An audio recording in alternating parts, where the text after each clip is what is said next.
네, 종목 설전인데요. 오늘 어떤 얘기 좀 해볼까요? 네, 아까도 잠깐 언급드렸다시피 저는 환율과 함께 시장의 핵심이 원자재 쪽이라고 보고 있거든요. 그래서 이 원자재 중에서 최근에 금이 스물스물 계속 올라가고 있고요. 네. 또 거래도 의외로 붙고 있는 양상입니다. 네. 이 금 가격의 상승의 의미를 좀 살펴봐야 될 것 같고, 이것이 의미하는 바가 실제로 투자 전략에 또 어떤 영향을 미치는지 살펴볼 필요가 있겠고요. 뭐 두 번째로 살펴볼 것은 이런 원자재 가격을 또 전반적으로 살펴보면서 관련주들이 워낙 많으니까 네네. 이런 관련주들은 또 어떤 종목을 사고 파는 것이 네네. 맞는지 네. 얘기해 보도록 하겠습니다. 네. 네. 네, 금값부터 좀 얘기 좀 해주세요. 네. 네, 이제 먼저 준비된 금 차트를 보시면 최근에 5일 연속의 강세고요. 5일 연속 양봉이고요. 5일 연속의 거래량도 비교적 실리고 있는 국면입니다. 그래서 이 금 가격이 왜 올라가느냐 논란이 좀 많은 상황인데요. 신문 기사의 내용을 보면 이런 게 있어요. 네. 기본적으로 달러 약세 때문에 올라간다. 네. 맞는 얘기죠. 네. 그러니까 또 하나는 또 무슨 얘기냐면 달러 약세가 왜 나타나고 있습니까? 결국은 금리 인상이 지연되기 때문에 인플레가 안 나타나기 때문에 지금 현재 올라가고 있다 이렇게 표현하고 있는데요. 조금은 넌센스죠. 왜냐하면 그렇죠. 금이라고 하는 게 대표적인 인플레 파이터 아닙니까? 인플레가 네. 나타나고 싶을 때 금 가격이 올라가는 거잖아요. 그런데 지금 디플레 상황인데 금 가격이 올라가는 웃지 못할 그런 상황이 나타나고 있는 거죠. 근데 여기서 우리가 좀 잘 살펴봐야 될 건 저는 이거라고 보고 있습니다. 금 가격의 상승은 저는 두 가지 원인으로 판단하고 있는데요. 달러가 밀리니까 올라가고 있는 거 분명히 맞는데 이 안에 숨겨진 함의는 두 가지로 보셔야죠. 네. 첫 번째는 제가 보기엔 먼 미래 인플레 가능성을 보고 있는 거죠. 먼 미래. 그러니까 먼 미래라고 해봤자 아주 먼 건 아니고 12월 달부터 내년 초에 나타날 수 있는 인플레를 보고 있는 거죠. 네. 대표적으로 이제 어제 제가 이제 딱 이거에서 이학영 의원님께서도 말씀하시는 걸 봤고 네. 제가 아마 9월 초반에 아마 이 방송에 나와서도 소개시켜드린 적이 있는데 농산물 ETF를 한번 사봐라라고 말씀드린 적이 있었는데 네, 맞아요. 농산물 가격의 상승이 그때쯤엔 강해질 수 있다는 거죠. 왜냐하면 엘니뇨의 실제적인 효과는 남반구의 농사가 완전히 망해서 네네. 그게 이제 내년 초반에부터 영향을 주기 시작하는 거니까 실제로 농산물 ETF 가격은 뛰기 시작하면 올해 말부터 내년 초에 이제 뛰기 시작할 수 있거든요. 그러니까요. 그러니까 그런 부분을 놓고 보게 되면 분명히 실제로 물가의 영향이 이제는 하반기부터 내년 그러니까 하반기 말 그러니까 4분기 말부터 내년 1분기 초에 나타날 가능성이 있다라는 거죠. 그러면 실제로 인플레에 투자하고자 싶어하는 분들은 아마 화폐 자산에 대한 피로감을 많이 느끼고 있기 때문에 그러면 실물 자산을 사고 싶은데 실물 자산 중에서 그때도 얘기 드렸지만 가장 가치가 변동이 없는 게 금이거든요. 네네. 그러면 금으로 지금의 자산을 고정시키고 싶어하는 생각이 분명히 있을 거라는 거죠. 그렇죠. 그래서 다른 ETF가 올라가는 것과는 다르게 금은 실물도 ETF도 모두 거래를 증가시키면서 상승하고 있다는 것을 주목해 보실 필요가 있겠고요. 또 하나 이 얘기 뭐 비슷한 얘기가 되겠지만 역으로 뒤집으면 어떤 얘기가 되냐면 네. 달러 표시 자산이든 아니면 뭐 위안화 표시 자산이든 아니면 뭐 유로화 표시 자산이든 화폐로 표시된 자산을 못 믿겠다라는 심리도 일부 있는 것 같아요. 그러니까 왜냐하면 준비된 그림을 보시면 실제로 빅스하고 그다음에 뉴욕의 금 가격의 움직임이 거의 일치하고 있는 건 네. 금융시장의 변동성이 올라갈 때마다 금 가격이 같이 올라가고 있거든요. 그렇죠. 그러니까 이게 무슨 얘기냐면 금융위기라든지 이런 것들이 나타났을 때 시장의 위기를 느끼면 잠시 피해 있는 곳이 금이라는 거죠. 네네. 근데 최근에 이제 지난번에도 한번 나와서 잠깐 말씀드렸지만 스큐 지수가 급등한 부분이 있잖아요. 그렇죠. 스큐 지수. 네, 이게 스큐 지수라고 하는 게 모르시는 분들을 위해서 간단하게 말씀드리면 옵션의 변동성을 지수화한 건데요. 네. 옵션의 변동성이라는 게 뭡니까? 투자자들의 심리 불안감이거든요. 네네. 그러니까 옵션 투자자들은 어떻게 보면 초단기 투자자들인데 이 사람들이 뭔가 불안감을 느끼고 있고 이 지수가 역대 최고치까지 올라온 상황에서 금이 같이 올라간다. 그런데 실제로 빅스는 그렇게 크게 움직이고 있지 않습니다. 오히려 빅스는 지수가 올라가니까 안정세를 보여주고 그러니까 있는데 그게 완전 반대로 가고 있잖아요. 네, 그러니까 빅스와 지금 달리 스큐 지수는 계속 급등하고 있고 스큐 지수의 급등과 함께 금 가격이 같이 움직이고 있는 건 그만큼 화폐 자산에 대한 믿음이 떨어지고 있다라는 걸 방증하고 있다라는 얘기거든요. 아, 그렇죠. 그러니까 지금 당장 하루 이틀 정도 놓고 보게 되면 뭐 지수 올라가는데 뭐 걱정이냐 이렇게 얘기할 수 있지만 이 과정에서 지금 연말로 가면 갈수록 11월 달, 12월 달로 가면 갈수록 뭐 수급이라든지 아니면 환율이라든지 원자재 가격의 변동이 커지게 되면 그에 따른 역작용으로 화폐 자산보다 실물 자산, 그중에서도 금을 선호하는 심리가 나타날 가능성이 있는데 그것은 인플레 해지와 함께 화폐 자산에 대한 해지 개념으로 나타날 가능성이 있다라는 점을 네. 좀 공부해 두실 필요가 있을 것 같습니다. 오늘 중요한 얘기 하셨어요. 그게 저도 좀 헷갈리는 부분이고 저도 스퀴지수 그저께 뭐 얘기 좀 해드렸는데 그 빅스랑 반대로 가기 때문에 빅스는 정말 상당히 떨어져 있잖아요. 그래서 급락할 가능 시장이 불안한지 없다는 사람들이 있는 반면에 똑같이 스퀴지수가 급등하면서 사상 채권하면서 상상 이상의 시장이 급락 장세에 나올 수 있다는 주장이 엇갈리고 있는데 그걸 대비해서라도 금이 그 대안으로서 어찌됐건 금이 올라간다 떨어지는 걸 차지하는 게 아니라 그 화폐 단위를 금으로 생각한다는 거기 때문에 결국 금은 뭐 1g이 1g, 10g이 변하지 않잖아요. 그래서 그렇죠. 그런 관점에서 지금 금이 좀 있다는 거기 때문에 금 가격의 상승 하락을 우리 시청자들 보자는 논조가 아니라 금의 상대적인 그런 어떤 위치 그렇게 보셔야 되는 거. 그 얘기 맞죠? 그러니까 가치 한정성의 투자자라는 그렇죠. 얘기고요. 네. 그래서 이제 만약에 금을 난 정말 사기 싫다. 금 가격이 뭐 떨어질 것 같고 그렇다면 투자 전략상으로 제가 말씀드리고 싶은 건 네. 현금을 이제 적절하게 운용하셔야 된다. 현금을. 네. 그러니까 금을 만약에 가지 못하겠다면 이게 지금 화폐로 표시된 자산들이 움직일 때 디플레가 뭐 예를 들어서 뭐 아주 심각하게 나타나게 되면 뭐 이 과정에서는 가장 이제 우리가 주목해야 될 건 현금이겠지만 그렇죠. 만약에 인플레로 바뀌게 되면 자연스럽게 또 화폐 자산의 가치는 떨어지는 것이니까 네. 그러면 현금을 가지고 있다가 다른 뭐 실물 자산으로 옮기든 아니면 실제로 다른 종목에 투자하든 아니면 뭐 팁스로 가든 뭐 이런 쪽에 투자할 수 있는 그런 여러 가지 변동성을 강화하기 위한 현금이 필요하다라는 것이고요. 그렇죠. 만약에 이제 변동성을 또 하나 줄이고 싶은 분이라면 저는 뭐 12월 달 말부터는 정말 이런 현상이 나타날 가능성을 보고 있기 때문에 그때도 한번 말씀드렸던 농산물 펀드 ETF 같은 쪽에 네. 일부 투자를 해놓으시는 게 좋지 않을까 이렇게 보고 있습니다. 아, 정말 농산물 가격은 뭐 완전히 급등을 해버렸잖아요, 요새요. 그래서 그거 좀 보셔야 되고. 말 나온 김에 원자재 가격은 어떻게 보세요? 원자재 얘기 좀 해주세요, 그러면. 네, 그 원자재 가격의 전반적인 흐름은 우리가 하나 좀 살펴봐야 될 게 준비된 그림을 보시면 네. 먼저 이제 구리 ETF거든요. 네네. 네. 근데 구리 ETF가 최근에 거의 뭐 V자형으로 급등을 하고 잠시 쉬어가는 모습인데 조정은 또 짧게 나타나고 반등도 또 짧게 나타나는 또 네. 굉장히 이제 추세가 완만해지는 그런 모습을 보여주고 있거든요. 네네. 그러니까 제가 보기엔 지금 시장의 헤게모니의 핵심은 이들 종목입니다. 네. 싸고 한번 올라가면 크게 올라갈 수 있고 네. 그 다음에 단기 급등을 해도 누가 뭐라 하지 않는 그런 자산들. 네네. 대표적으로 그래서 구리, 그 다음에 다음 살펴볼 그림은 호주 달러인데요. 예. 대표적인 상품 통화잖아요. 그렇죠. 그러니까 이런 것들이 지금 현재 시장의 저는 핵심이라고 보고 있는 거죠. 그러니까 미국에서 오늘 4% 바이 올랐다가 중요한 게 아니라 그거 이제 이렇게 꺾였다가 4% 올라봐야 반등폭이 미약하거든요. 그렇죠. 근데 이거는 정말로 쭉 빠져서 뭐 반의 반토막이 났다가 올라가고 있는 것이기 때문에 네. 만약에 반등의 여건을 마련해 준다면 네. 시장 관심은 이쪽에 있을 수밖에 없습니다. 그리고 최근에 글렌코어를 비롯한 이들이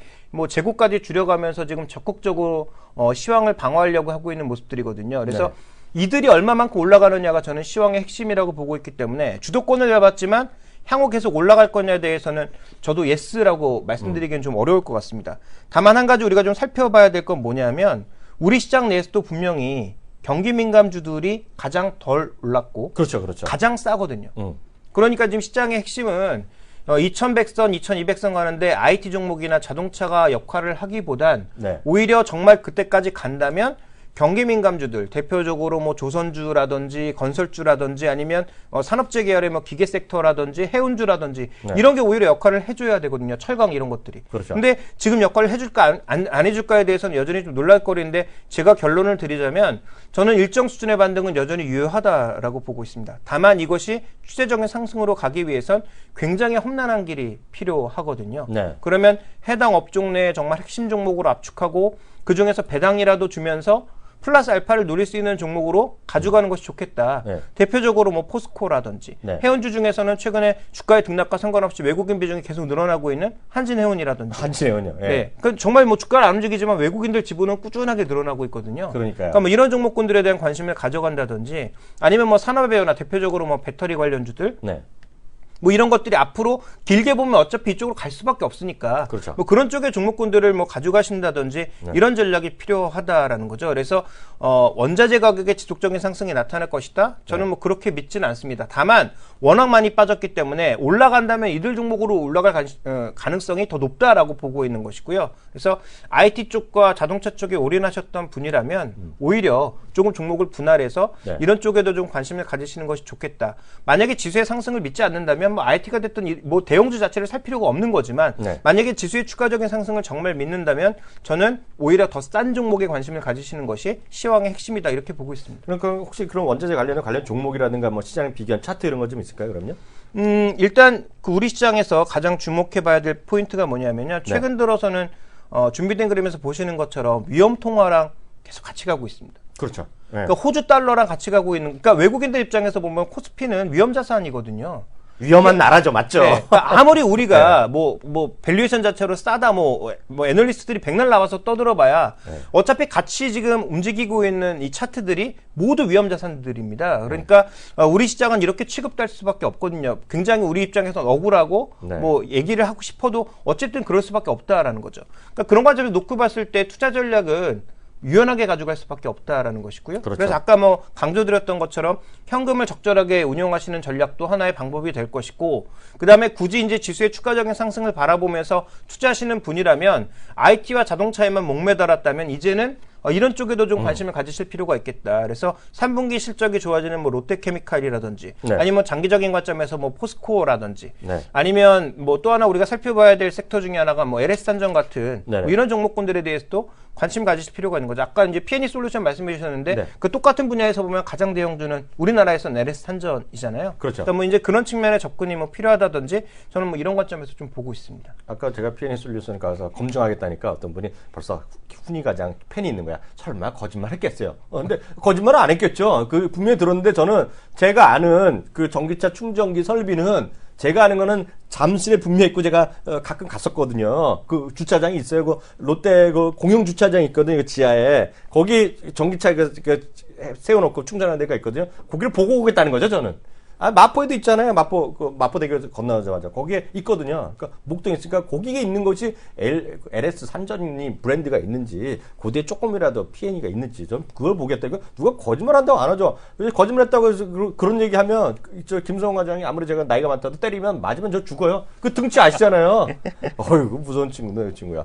말이 나온 김에 저도 그거 좀 얘기하면, 아까 그 농산물 얘기했잖아요. 제 차트 한번 잠깐, 제 화면 좀 잡아주세요.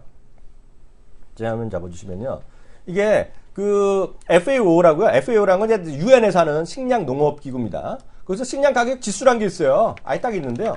여기 보면 매년 꾸준하게 내렸어요. 쭉 내려. 2000년도에 10년, 14년 계속 하향 추세였잖아요. 이게 왜냐면 그러다 보니까 다른 원자재랑 내려가고 같은 흐름이잖아요. 근데 2014년은 재미없단 말이죠. 2015 내려오다가 지금 이제 가을부터 해서 급반등하기 시작한 거예요. 지금 이게. 근데 이게 약간 다른 개념일 수 있는데요. 그럼 숫자를 제가 딱 찍어드리겠습니다. 숫자요. 최근 3주간에 있었던 일입니다. 3주간에. 낙농품 있죠, 낙농류. 낙농이라는 거는 그 우유라든가 치즈 그런 류예요. 3주 동안 36% 올랐습니다. 이건 우리나라 특정 나라가 오른 게 아니라 전 세계 이 상품 가격이 오른 거예요. 설탕 있죠, 설탕. 31% 올랐어요. 딱 3주 만에 올랐어요. 야자유 13% 올랐어요. 밀은 6.1% 오르고요. 커피가 11% 올랐어요. 이게 왜냐하면 이제 어제 저희 방송에서 말씀드렸다시피 슈퍼 엘니뇨거든요. 그래서 어저께 아까 얘기한 거가 딱 이거에서 저희 방송에서 머니터링 방송 했는데요. 오늘 보니까 이걸 저희 머니터링 방송 허접한 방송에서 보는 거죠. CNBC가 특집한 거 아세요? 슈퍼 엘니뇨? 뒤집어졌는데요. 하여튼 그런 에서 지금 이런 것도 올라가고 있다. 엘니뇨 현상도 이런 것도 한번 일단 이해하시면 좋을 것 같고요. 하나 또 다른 이야기 한번 해보죠. 어저께 한국은행에서 어저께였나요? 금통위 한 거요? 네, 어제. 그리고 그 전에 IMF도 얘기하고 월드뱅크도 얘기하고 계속해서 우리나라 지금 경제 전망 하향하고 있잖아요. 요거 어떻게 생각하세요? 네, 일단 뭐 준비된 그림을 보시면 한은의 경제 전망치가 연초에 봤던 거랑 지금이랑 거의 0.7% 차이를 보여주고 있습니다. 특히 올해치 같은 경우에. 그다음에 내년치 같은 경우도 0.5% 차이를 보여주고 있습니다. 전망치가 낮아지는 건 뭐 그럴 수 있다고 치죠. 왜냐하면 뭐 실적이 아니라 지금 뭐 환율이라든지 유가라든지 이런 게 전망이 단 하나도 안 맞았거든요. 그러니까 당연히 이제 실적 전망치가 맞을 수가 없는 거고요. 또 하나 우리가 이제 주목해봐야 될 건 이 기관들에 대한 신뢰도는 더 낮아지고 있다라는 거죠. 그러니까 경제 전망 낮아지는 것보다 앞으로 이제 연초에 그 IMF라든지 뭐 월드뱅크라든지 이런 쪽에서 경제 전망 내놓으면 이제 누가 믿겠어요? 아무도 이제 안 믿을 그런 수치가 되어버렸다라는 거죠. 그러니까 어쨌든 이제 중요한 건 그게 아니라 전망치가 계속 낮아지고 있는 상황이라는 점에 주목해 보실 필요가 있겠고요. 그러면 이렇게 성장이 줄어드는 구간에서 우리가 지금 뭐 바라고 있고 그나마 호재라고 인식하고 있는 게 단 한 가지라는 거죠. 미국이 금리를 늦게 올린다라는 것인데요. 그러니까요. 근데 중요한 건 뭐냐면 다음 준비된 그림을 보시면 내년도 초반부터 2월 달부터 6월 달까지 연준의 국채 만기가 엄청나게 많이 도래하거든요. 연준에? 네, 연준의 이제 보유 국채 만기가 도래한다라는 건데 이거 다시 뭐 차환할지도 모르겠습니다만 문제는 뭐냐면 만약에 이 기간에 금리를 올린다? 그러니까 저는 차라리 올해 연내 올리는 게 낫다고 생각하는 게 내년도에 이렇게 국채 만기와 같은 대규모의 물량이 쏟아질 수 있는 구간에서 만약에 금리까지 갖춰 올려버리면 네. 국채 시장에 엄청난 혼란이 올 수 있거든요. 그렇죠. 그러면 이런 혼란을 우리가 아니면 금융시장이 제대로 받아들일 수 있을지 저는 좀 아직까지 의문시되고 있거든요. 네네. 뭐 11월 3일 같은 경우에 또 피스컬 그 재정 절벽도 남아 있는 상황인데다가 또 11월 달에 뭐가 있습니까? 최근에 외신에 꾸준하게 얘기되고 있는데 우리는 얘기하지 않고 있는 게 뭐냐면 선물 펀드가 되었든 네. 아니면 기존의 펀드가 되었든 헤지 펀드들이 막 청산되고 있거든요. 그렇죠. 이 청산된 물량이 11월 달에 쏟아져 나올 수 있거든요. 왜냐하면 헤지 펀드들의 북클로징은 전부 11월 달이니까. 네네. 그러니까 11월 달에 이런 변동성이 있죠. 그다음에 1월 달, 2월 달로 넘어가게 되면 실제로 금리 인상이 내년 3월로 연장되었을 때 이와 관련된 물량들을 어떻게 받아낼 것이냐 가지고 또 이제 시장에서 논란이 벌어질 수 있거든요. 그러니까 굉장히 이제 피곤한 그런 논란들이 많이 남아 있다라는 거죠. 그러니까 이런 부분을 놓고 봤을 때 내년 연초에도 경제 전망에 대한 뭐 신뢰도라든지 네. 아니면 뭐 시장의 전체적인 수급에 대한 신뢰도라든지 이런 것들이 여전히 그렇게 좋아 보이지는 않는다라는 거죠. 그래서 현재 구간에서 뭐 결국 뭐 세 번 다 똑같은 얘기가 될 것 같은데 단기적으로 보면 장기적인 뭐 전략은 다르겠지만 단기적인 상황에서 놓고 봤을 때 단기 중개 전략은 트레이딩 정도 그리고 가격이 아주 낮아진 종목을 좀 보수적으로 샀다가 조금 올라가면 또 수익을 실현하는 네네. 뭐 그런 전략이 아직까지는 좀 유리하지 않을까라고 보고 있고요. 뭐 추세적으로 살아있는 개별주는 전략이 다르겠지만 전체 지수를 보거나 인덱스 펀드를 똑같이 뭐 따라가시는 그런 전략으로 놓고 봤을 때는 현재는 그렇다 이렇게 봐야 될 것 같습니다. 네, 이렇게 해서 종목 설정하였고요. 다음 코너 들어가도록 하겠습니다.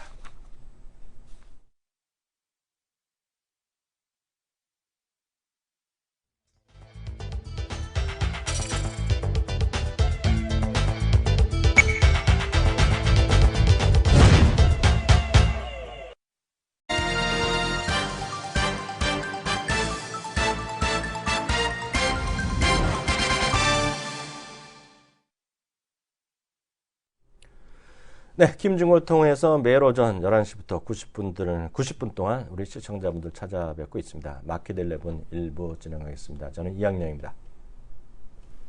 네, 인사하시죠. 네, 안녕하십니까. 김종희입니다. 이제 뭐 또 따로 소개해 줄 필요가 없어요. 이제 완전히 자기 자리로 우리 김정희 의원이 이 자리 차지하는 거가 제일 나을 것 같고요. 이미 그 월요일부터 저희가 미리 양해를 말씀드렸다시피 어제와 오늘이 또 이수영 교수 그 출장 가 있어요. 그래갖고 오늘까지는 좀 안 나오고요. 월요일날 다시 나온다고 이해하시면 되겠습니다. 시장 상황 오늘 다시 한번 조금 시작한지 한번 살펴보겠는데요. 최근 들어서 저는 여튼 시청자분 여러분 이해하시겠지만 저는 환율 플레이가 지금 이어지고 있다고 보고 있는데요. 환율이 뭐 완전히 정신 나가게 움직이고 있죠. 그러니까 9월 말만 하더라도 1,200원 돌파할 듯이 올라가면서 1,190원 정도에 이제 마감됐는데요. 이게 오늘은 다시 1,120원대까지 떨어지는 모습이죠. 지금 1,126원 찍어내서 지금 이제 시간 1128.5. 그러니까 빠른 속도로 내려가죠. 그러니까 헷갈리지만 원달러 환율이 내려가는 것은 일단 원화의 강세라고 보셔야 되겠는데요. 그런 것들이 시장을 좀 지배하는 그런 부분. 그러면서 그동안 시장의 축을 어떤 반등을 이어갈 때 축을 이어갔던 것이 먼저 좀 올라갔던 것이 어떤 현대차가 되겠는데요.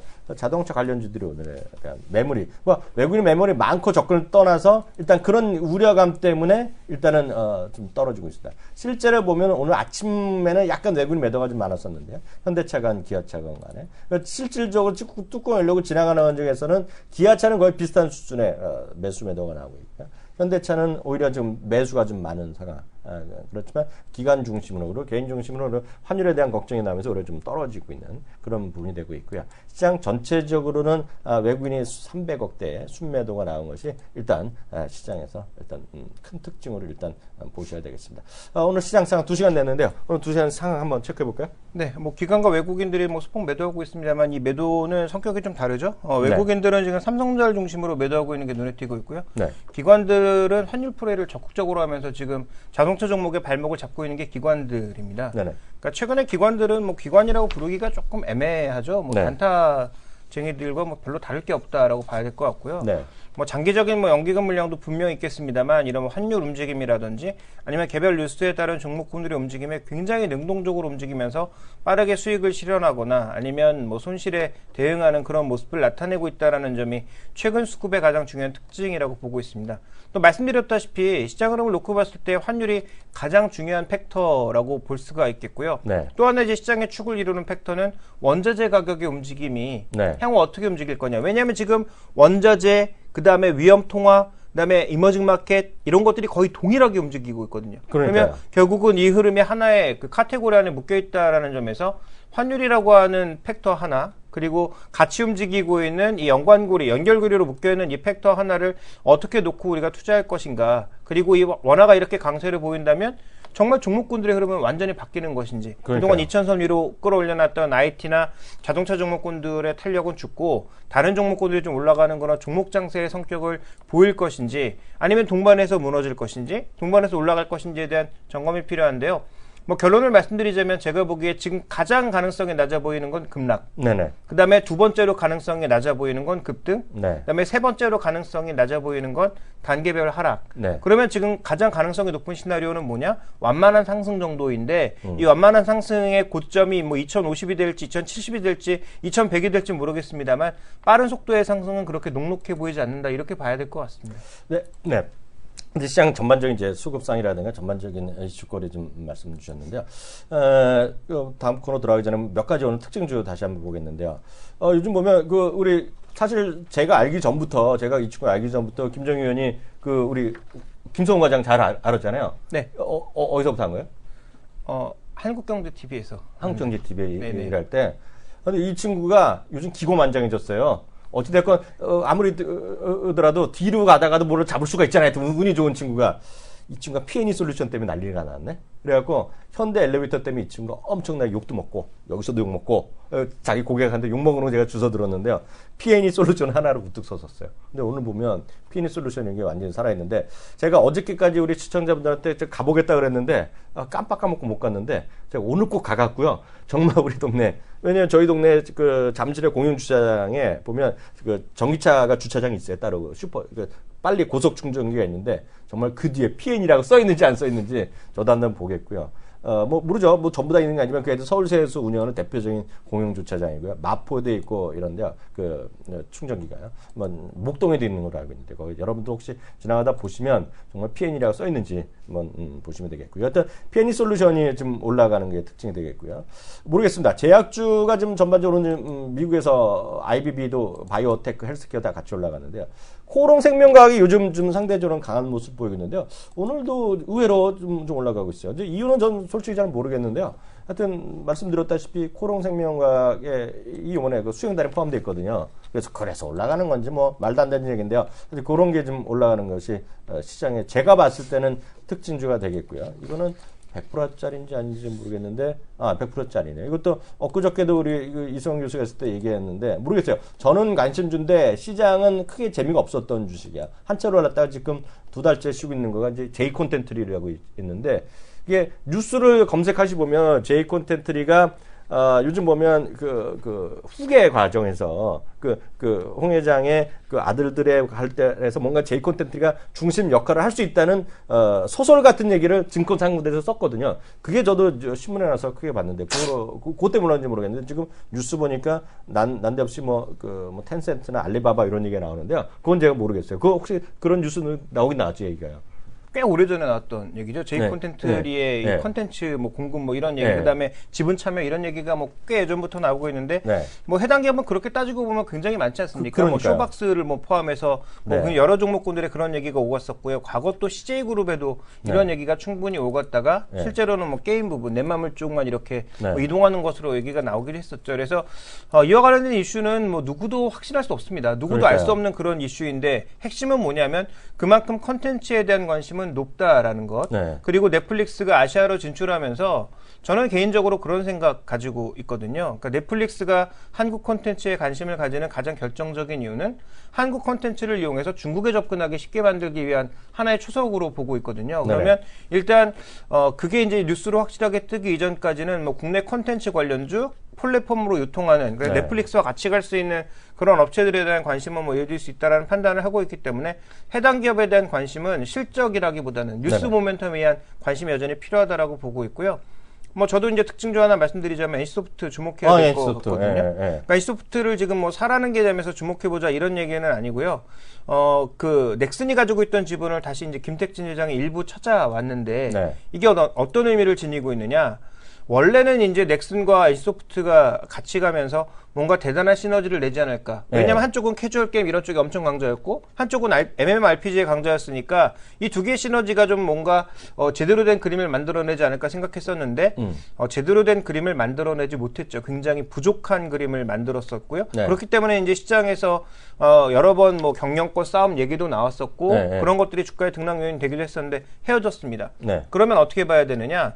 저는 이제는 변곡점이라고 보고 있습니다. 왜냐하면 그동안 넥슨 때문에 하지 못했던 일들을 NC소프트가 적극적으로 추진할 수 있을 것 같거든요. 네. 근데 제가 듣기로는 NC소프트 지금 내부의 사정도 그렇게 녹록지가 않습니다. 왜냐하면 그 안에서 지금 그 시동생과 형수 사이의 그 뭐 권력 싸움이라든지 뭐 이런 것들이 나타나고 있어서 네. 안에 그 내부 직원들이 김택진의 동생이 또 있어요? 네, 경영에 참여하는? 김택진 동생이 있고 부인이 있는데요. 네, 부인은 윤성이자고. 네, 그러니까 이 둘의 지금 그 헤게모니 싸움이 안에 내부 사람들을 굉장히 피곤하게 하고 있다라는 얘기를 대박이네. 제가 내부 관계자를 통해서 직접 들었습니다. 네, 그래서 네, 이런 부분들이 이제 아마 앞으로 어떤 방향으로 나갈 것인지. 그래서 네. NC소프트가 여기서 방향만 잘 잡으면 전 문제가 없다라고 보고 있는데 네. 만약에 방향을 잘못 잡으면 네. 굉장히 흔들릴 수 있거든요. 그러니까 네. 저는 NC소프트에 대한 투자 의견은 저는 딱 이겁니다.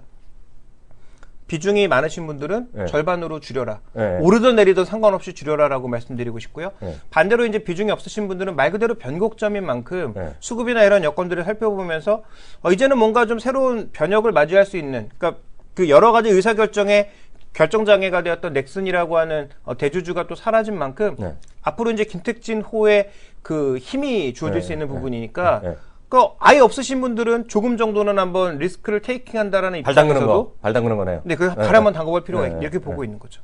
아, 저는 그 게임을 저는 안 하거든요. 저도 안 합니다. 저는 눈이 아파서 안 해요. 일단 모든 게임은 눈이 아파서 안 하는데 저는 개인적으로 보면 김택진보다 윤송이라는 사람에 대해서 관심이 엄청 많았어요. 그래서 그를 관련된 글을 썼던 갑자기 말이 나와서 하는데 뭐 시동생이랑 싸운다든지 좀 처음 들었는데 흥미로운데 저는 NC소프트에 대해서는 딱 이 생각을 갖고 있어요. 김택진이라는 사람에 대해서는 저도 뭐 만나본 적도 없고 알지도 못하잖아요. 요번에 그 둘이 합쳤다가 헤어지면서 원화기준으로 보면 한 2천억 날렸는데 애나 덕분에 좀 돈을 벌었다는 거잖아요. 또 손해보는 안 나빴는데 근데 돈 관계는 그렇게 될 것 같고요. 또 하나는 결론은 뭐냐? 결론은 그래서 나오는 친했던 두 사나이가 사이가 원수가 됐다. 남긴 거는 대한민국을 남기고 그리고 거기다가 또 하나가 와이프의 월급이 공개됐다. 외에는 없다는 전 생각을 갖고 있고요. 또 하나는 혹시 이게 오늘 이 4,000원인가 얼마 들어서 개인 돈이 들어와서 또 2%가 얼마인지 모르겠는데 뭐 샀잖아요. 그래서 그 제일 악재가 있다 그러면 NC소프트 야구단의 악재 아니냐. 왜냐하면 NC소프트는 거 개인 돈으로 다 한 거로 제가 알고 있거든요.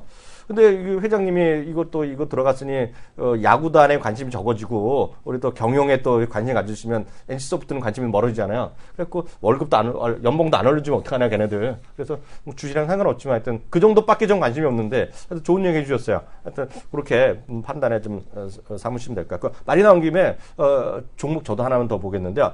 이주식은 우리 이성훈 교수 없을 때 슬쩍 얘기해야 돼요. 제가 2주 전에 지난주 화요일 날 딱 한 종목 얘기하고 이번 주에도 한번 얘기할 때마다 여러분들은 아시죠?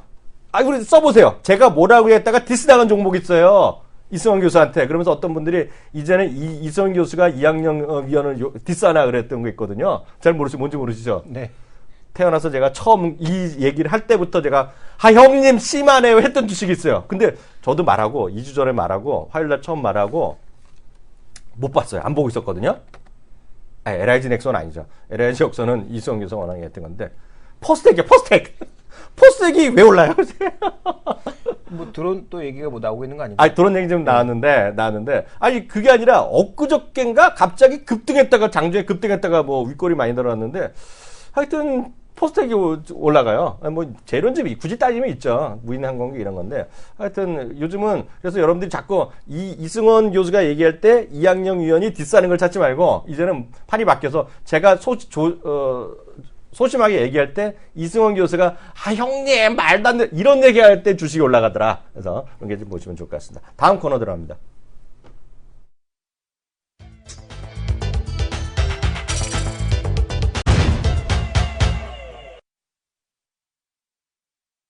네, 지금까지 한 거는 이제 김종 위원이 나름 또 오늘 얘기할 걸 정리해갖고 종목 설전을 구상하고 이제부터는 이제 오늘 이슈라든가 글로벌 이슈를 좀 하나씩 관심 있는 것들 종목도 포함해서 얘기해 보겠는데요.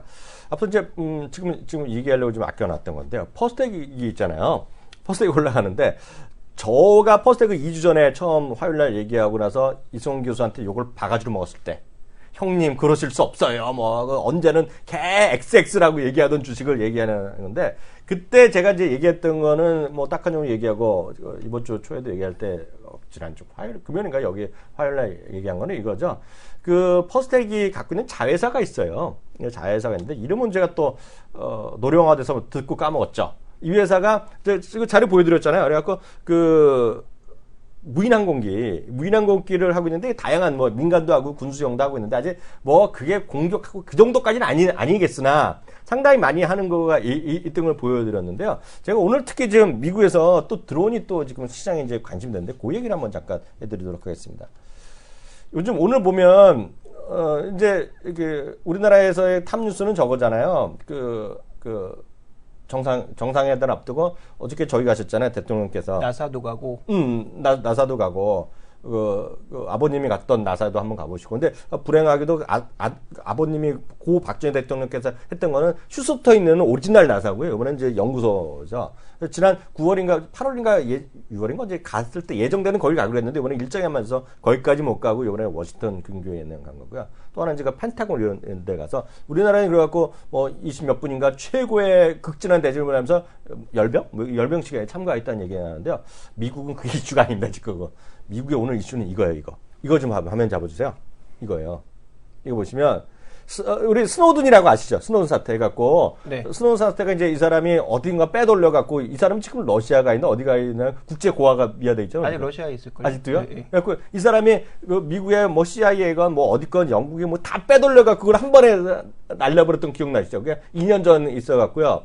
스노든 사태 많이 보셨을 테고요. 그래서 그때 나왔던 거가 우리나라에 관련된 것들이 워낙 양이 반대했고 뭐 몇백 기가인가 돼갖고 가끔 우리나라도 그걸 뒤지는 애들이 우리나라가 뭐 이명박 정부 때 무슨 있었던 거 노무현 정부 때 뭐 있던 거를 막 비밀된 걸 공개하는 거잖아요, 지금은. 그렇죠. 예. 근데 또 한 놈이 나타난 거예요.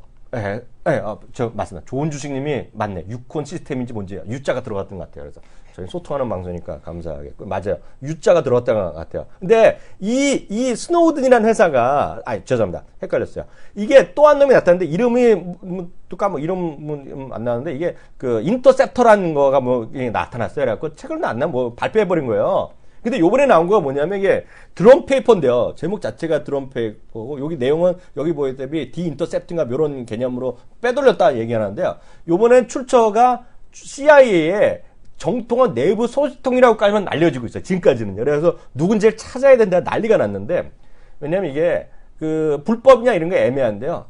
영화 이런 거 보시잖아요. 미국 드라마 보면 미국에서 아프가니스탄이나 아니면 뭐 전쟁하는 데면 상관없는데 여기서 중간에 이상한 뭐 아랍이나 이런 데 가서 나쁜 놈들 해갖고 드론이 갖고 죽여버리잖아요. 쏴주잖아요. 네. 딱 그거가 뭐 합법인지 모르겠으나 그게 CIA 중심으로 해갖고 드론의 비밀 살상 그런 프로그램을 이번에 공개한 거예요. 그게 나왔다라는 건데 지금 우리 미국 영화나 미국 드라마 보면 일부에서 이런 얘기까지 합니다.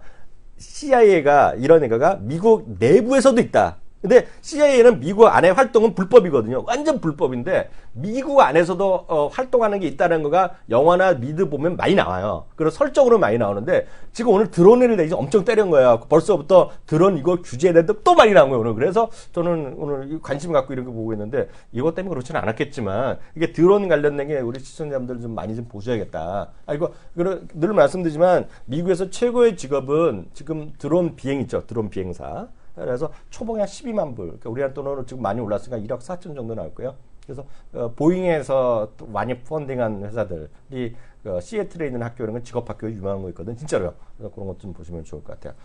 네. 혹시 또 관심 있는 이슈 있으세요?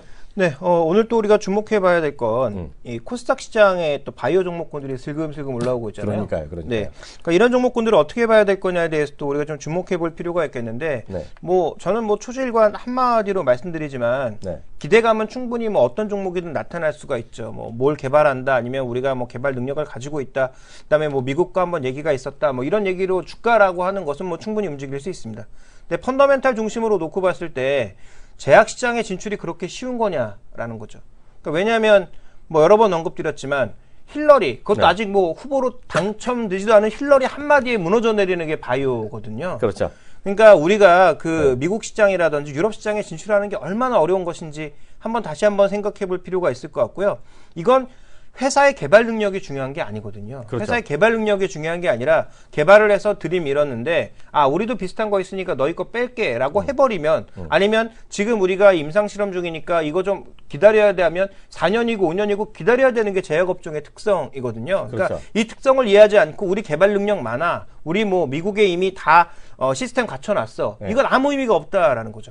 그러니까 지금 미국 같은 경우에도 민주당 내에서도 굉장히 보수적인 색채 얘기가 많이 나오는 게 저도 깜짝 놀란 게 트럼프의 기행은 워낙 많이 알려졌으니까 그렇다 치더라도 네. 최근에 트럼프의 기행을 쫓아하는 공화당 후보가 많아졌고요. 그렇죠. 그다음에 이제 민주당 후보도 굉장히 과거에 비해선 우편향된 그런 발언들이 많이 쏟아져 나오고 있고요. 네. 그런 발언 속에서 최근에 한국을 비하하거나 한국을 공격하는 듯한 그런 뉘앙스의 발언들도 굉장히 많이 나오고 네. 있거든요. 네. 그러니까 이거는 한국을 비한다 이런 개념보다는 굉장히 약간 시각이 보수화되고 있고 그렇죠. 그다음에 또 하나 이제 중요한 건 국수주의적이 되고 있다라는 거거든요. 네. 그러면 우리나라 제약업체들에 가서 제품 팔아먹기가 그렇게 쉽지 않다라는 것을 가장 먼저 인식을 하셔야 될 것 같습니다.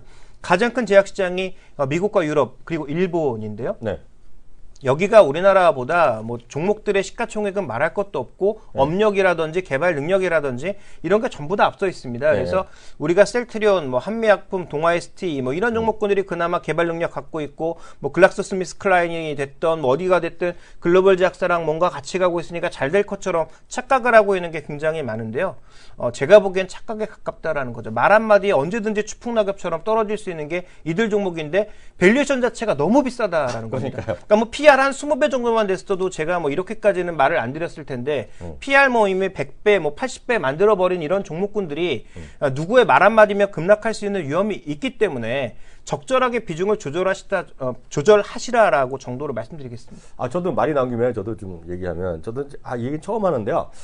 이 방송을 통해서 하고 좀 머니터리 방송에서 단 한 번도 이런 얘기를 한 적이 없는데 제가 여태까지 살아오면서 우연하게도 제 친구들 있잖아요. 친구들 중에 저는 그냥 이렇게 평범한 사람이지만 제 친구 중에 재벌 2세간이 아니더라도 나름 제 친구 중에서 창업해갖고 상장해갖고 유명한 애도 하나 있어요. 나름 유명한데 요즘은 안 떠는데 요즘 주가도 재미없는데 물려받아서 제약해서 물려받은 애가 아주 친한 애가 있어요. 걔도 있고 아주 2년 후배인데 걔는 조금 친하죠. 걔도 물려받은 애인데요. 걔네가 똑같은 애 그래요. 야, 그거 해서 자기네 주식도 가끔 올라가고, 얼마 전에 제 아는 친구네 회사는 사상쪽 가져갔어, 얼마 전에요. 근데 보면, 자기네가 이렇게 슬쩍 나오고, 어떻게든 알고 기자들이 가서 물어보고 증권회사 쓰는데, 그 기술 개발하고 있는데 될지 안 될지도 모르고, 심지어 됐다 이거예요. 약이 됐다는 얘기예요. 그럼 우리나라에서나 팔 건 돈이 잘 안 되잖아요. 외국으로 가야 되잖아요. 근데 외국에서 팔릴 수도 있다는 거예요, 외국에. 어느 정도 해갖고. 근데 외국에서 이런 경우가 많다는 거예요. 외국의 큰 제약사들이 사요. 예를 들어서 1,000만 불이고 살 수 있잖아요. 딱 사는데, 살 때부터 생각이, 이거는 1,000만 불 내고 비용으로 날려버린다는 거예요. 왜냐면 그걸 키우지 않을 생각인 거죠. 처음부터 자체가.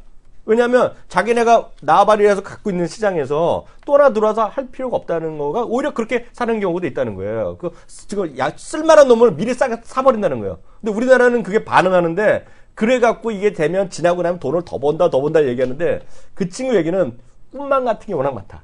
라는 얘기를 그 친구가 하고 있고요.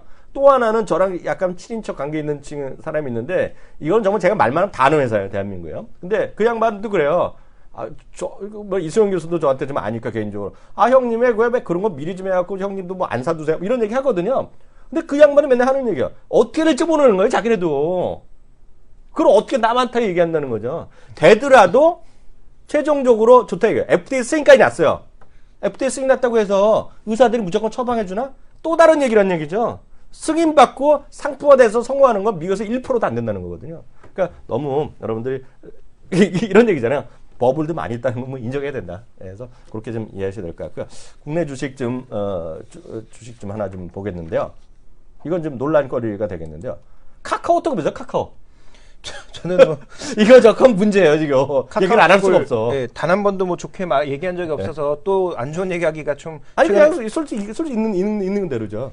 그러니까 저는 뭐 다른 거 다 떠나서 카카오톡은 딱 이렇게 봐요. 오토 서비스를 자꾸 뭐 애널리스트들이 뭐 앞으로 뭐 커진다 얘기하는데 이거 모니타이제이션 하는데 제가 보기에 아무리 빨라도 3년? 근데 그 3년도 안 될 가능성이 높거든요. 왜냐하면 그러면 아주 이렇게 뭐 극단적으로 봐서 짧게 보면 내년 4월까지는 죽어도 안 됩니다. 네. 왜? 지금 오토 서비스를 지금 얘기하고 있는 게 뭐 대리기사, 뭐 택시, 뭐 이런 것들인데요. 전부 다 표를 건드릴 수 있는 것들이거든요. 네. 그러면 집권당 입장에서 죽어도 할 수 없습니다. 이거는 건드리는 순간 표 떨어지는 소리가 여기저기서 들릴 수밖에 없는 것들이거든요. 그래서 네. 카카오가 지금 뭐 수익화하고자 하는 오토 서비스 중에 대부분은 저는 돈이 당분간은 안 된다라고 보고 있고 네. 또 하나 인터넷 은행. 네. 인터넷 은행을 하면 좋죠. 근데 하면 중요한 건 이제 인터넷 은행이 얼마만큼의 수익성을 내고 기존 은행들 사이에서 틈새 은행으로 자리를 잡을까 이런 부분들을 잘 살펴봐야 되는데 분명히 이제 뭐 8%를 포함해서 앱 기준으로 해서 성공한 사례들이 있습니다. 네. 근데 그 성공한 사례가 최근에 대출액 해봐야 100억이 채 안 되거든요. 네. 그 향후 앞으로 이게 뭐 1000% 성장한다고 해봐야 600억 정도 수준이거든요. 네. 근데 우리나라 진짜 전체 가계부채가 지금 1000조가 넘거든요. 1000조가 넘어요? 예, 가계부채가 뭐 지금 1200조 뭐 이 정도의 수준까지 커지고 있는. 개인적 부채가 있어요? 저도 뭐 물론 개인적인 부채는 있죠. 근데 부채 없는 사람이 우리 주위에 한 명 있다? 누군지 아세요? 이승만 교수. 이수영 교수가 부채가 없다고 엄청 자랑해, 자기가. 진짜로. 저도 뭐 마이너스 통장도 없어, 그 친구가. 예, 저도 뭐 마이너스 통장은 없고 부채가 뭐 많은 건 아닌데 어쨌든 뭐 그런 수준으로 놓고 봤을 때 보면 이 인터넷 은행에 관련돼서 우리가 너무 많은 모멘텀을 주고 너무 많은 밸류에이션을 부여하고 그래서 제가 이미 다음 카카오 상장하고 나서부터 뭐 애널리스트들이 20만 원 막 얘기할 때부터 저는 뭐 이 종목에 대해서 계속 매도 의견을 외쳤는데 네. 여전히 저는 뭐 좋게 보이지가 않는 게 네. 해외 진출 쉽지 않죠. 그다음에 오토 서비스 뭐 계속 뭐 준비하고 있다고 하는데 이거 돈으로 만들려면 아직도 시간이 많이 필요하죠. 거기다가 뭐 김범수 의장의 여러 가지 그 잡설이 나오는 거 보면 네. 견제에 들어간 거거든요. 이게 네. 어느 쪽이 됐든 어쨌든 이 다음 카카오가 이제 인터넷 쪽에서 좀 치고 나가니까 견제에 들어간 거거든요. 그러니까 이런 견제구를 피해갈 수 있는 방어 장치가 별로 없다라는 점에서 네. 뭐 이 종목에 대해서는 여전히 저는 뭐 관심 없다 이렇게 말씀드리겠습니다. 저도 오늘 얘기하면 저는 뭐 약간 비슷하면서 약간 다른 관점 말씀드리면 저는 이래요. 카카오톡이란 거는 저희 대한민국 국민들한테는 엄청난 선물을 갖다 줬다고 보고 있어요. 그렇지만 통신사한테는 짜증나겠죠. 문자 서비스가 없어진 거나 마찬가지니까. 근데 온 국민한테는 편리함을 가져다 줬죠. 카카오톡으로 하면서 어르신들까지 카카오톡 통장하고 친구들끼리의 어떤 소통을 잘해준 건 분명히 있죠. 온 국민한테 좋아졌고요. 근데 이제 거기서 카카오톡만 보면 물론 거기에 서비스가 많이 붙었죠. 모두 붙고 붙었으나 대부분의 온 국민의 모르겠어요. 저는 뭐 그 이모티콘 돈 주고 산 적이 없으니까 그렇지 않아도 눈이 아파서 보기 싫은데 돈까지 사갖고 살 사람은 없거든요. 그러니까 이모티콘 사는 사람이 아무리 봐도 10% 되려나 국민에? 그러니까 대부분 안 사잖아요. 그러니까 무료로 쓰고 있고요. 온 국민한테 편리함을 주는 아주 고마운 분이죠. 또 하나가 카카오 택시 있잖아요. 그건 정말 온 국민한테 편리함을 줬어요. 운전기사한테도 좋고 저희한테 사람들한테도 도움을 줬으나 문제는 카카오 택시 하면서 돈을 단 1원 번 적이 없어요. 그리고 앞으로도 개인 기사들한테 돈 안 받겠다고 김범수 장 또 한 번 공표를 했거든요. 그래서 다른 식으로 벌어들이겠다고 얘기했어요. 무슨 광고를 붙건 카카오페이를 붙건 어떻게 해갖고 붙이겠으나 지금까지는 번 적이 없고 오히려 돈만 썼죠. 요즘 일반 법인 택시 쓰는 거 보면 엄청 카카오톡 많이 광고 붙여놨죠. 돈 들이잖아요. 그죠? 돈 드잖아요. 그리고 처음에 내비게이션이 안 되니까 불편하니까 김기사 애따 비싸지고 썼잖아요. 가격보다 더 비싸게 뒀다는 거는 김범수 의장조차 얘기했어요. 이거는 워낙 고비용을 두고 샀습니다 그랬거든요. 그러니까 미리 만들면 될 걸 비싸게 산 거예요. 급하니까. 그것도 주주지 이게 반하는 건데요. 문제는 이거죠. 그럼에도 불구하고 저는 나중에 좋아질 수 있다. 그리고 저는 인터넷 은행이 되면 장기적으로 엄청 좋을 거라고 보고 있으나 문제는 제가 다 10월 2일인가 3일날 여기서도 방송 말씀드렸다시피 좀 중요한 게 있어요. 인터넷 전문은행이 되려 그러면 이게 법이 바뀌어야 돼요. 은행법이 돼야 되는 관련된 4개의 법이 바뀌어야 되는데 이게 지금 그게 핵심이 산업자본이 금융자본으로 50%까지 될 수 있다는 걸 해주는 거거든요. 근데 그거 워낙 할 길로 돼 있었거든요. 기대는 돼 있고 그래서 하루 급해서 대통령께서 그 가시기 전에 그 한번 회에서 빨리 하라고 부탁한 거예요. 국회에서 뭐 하냐고 빨리 통과하라 그랬는데 지금 국회 사정은 이번에 통과 안 될 가능성이 큽니다. 이번 정기국회. 근데 이번 정기국회 통과가 안 되면 국회 사정상 내년도에 되면 선거가 가기 때문에 이번 회기에 이번 19대인가 20대에서는 통과 안 될 가능성이 커요. 그러면 빨래 내년 가을이거든요, 지금요. 그러면 인터넷 전문행위 시작할 수 있으나 다음 카카오가 행사를 못 하는 거죠. 그러면 이게 자체가 좀 뒤로 미뤄질 가능성이 있다는 거죠. 그래서 저는 다음 카카오가 저 개인적으로 보면 이게 쫙 올라가려고 그러면 야당이나 여당에서 딴 건 다 미루는데 이거 빨리 해주자. 우리 카카오 예쁘니까 빨리 해주자. 그러면 이게 올라간다고 보는데 단기적으로 좀 일정 수준 이틀 동안 14만 혹 갈 수 있다고 보고 있으나 지금 국회에 돌아가는 꼴로 봐서 이게 잘 안 될 것 같잖아요. 그래서 그게 지금 알게 모르게 그것 때문에 빠진다고 좀 믿고 있는 일인입니다, 지금 이거. 네, 그 부분도 분명히 있고요. 지금 또 이제 지적해 주신 분이 있는 다음 카카오 최근에 접속할 때 그 광고 나오지 않습니까? 라고 지적하신 분이 있거든요. 광고 분명히 수익이 됩니다. 문제는 뭐냐면 이게 그 우리가 이제 액티브 유저라고 하죠. 액티브 유저의 문제거든요. 액티브 유저가 국내에선 아무리 많이 늘려봐야 5천만이거든요. 그런데 지금 네이버가 액티브 유저가 2억이 넘었고요. 네. 뭐 물론 그 회원수는 더 많지만 액티브 유저만 기준으로 봤을 때 MAU라고 그래서 그 먼슬리로 기준으로 하는 월간 기준으로 하는 액티브 유저만 지금 2억 명 뭐 나중에 4억 명 정도로 예상하고 있고 페이스북은 이게 한 3억 명, 4억 명 정도 지금 되거든요. 그렇죠. 그러니까 광고 기반에서의 금액 단가가 다르다라는 거죠. 그러니까 다음 카카오가 제가 보기엔 뭐 단기적으로는 뭐 인터넷 전문은행, 뭐 국회와 관련된 법 얘기 이런 것들이 문제가 되겠지만 장기적으로는 글로벌 서비스로 성장할 수 있느냐 여부인데 이거 아무도 모르거든요. 왜냐하면 지금 글로벌 서비스로 안착해 있는 그런 앱들이 수만 개가 있는데 네. 거기서 다음 카카오 그러니까 이제 다음 때 빼야 되겠죠. 카카오가 해외 쪽으로 나선다고 해서 잘 될 가능성이 지금은 높지 않거든요. 아예 처음부터 네이버, 라인처럼 일본에 공을 들여서 일본에 뭐 5천만 명이라도 확보해 놨으면 얘기가 다르지만 이건 지금 똑같은 얘기가 아니라고 좀 판단하고 있기 때문에 광고 수익에 도움이 되나 다른 업체들에 비해서 밸류에이션을 오히려 할인받아야 될 요소다. 그렇죠. 그래서 지금 막 자꾸 이제 애널리스트들이 그 카카오 가지고 밸류에이션 할 때 페이스북 비교하거든요. 전 이게 정말 코웃음도 안 나오거든요. 이게 단가가 같을 수가 없는 그런 밸류에이션인데 이걸 비슷하게 놓고 거기다 할인율 얼마를 적용한다? 제가 보기엔 절반에다 놓고 거기다 할인율을 적용해도 될까 말까 한 거를 동일선상에다 놓고 거기서 할인율을 적용한다라는 건 말이 안 된다라는 거죠. 그래서 기본적으로 다음 카카오의 가장 큰 핵심 중에 하나는 뭐 인터넷 전문은행 같은 단기 모멘텀도 필요하지만 글로벌화 될 수 있는가, 좀 더 MAU를 넓힐 수 있는가 이 부분에 달려 있다라고 보고 있습니다. 맞습니다. 하여튼 글로벌은 뭐 저는 뭐 불가능하다고 개인적으로 보고 있고요. 그래서 영어는 페이스북 그리고 중국어는 뭐 결국은 텐센트가 꽉 잡고 있기 때문에 보면 거의 불가능하다고 보고 있기 때문에 굳이 그런 관심이 있다 그러면 찾아보시면 SNS 관련된 ETF가 있거든요. 전 세계에 아우르는 거 그게 사는 게 낫다라는 생각을 갖고 있습니다. 그래서 1부는 여기까지 하겠고요. 오늘 1부에 해서 오늘 또 수고해 주신 김정희 의원은 또 다음 주에 또 뵙도록 하겠습니다. 오늘 수고하셨습니다. 감사합니다.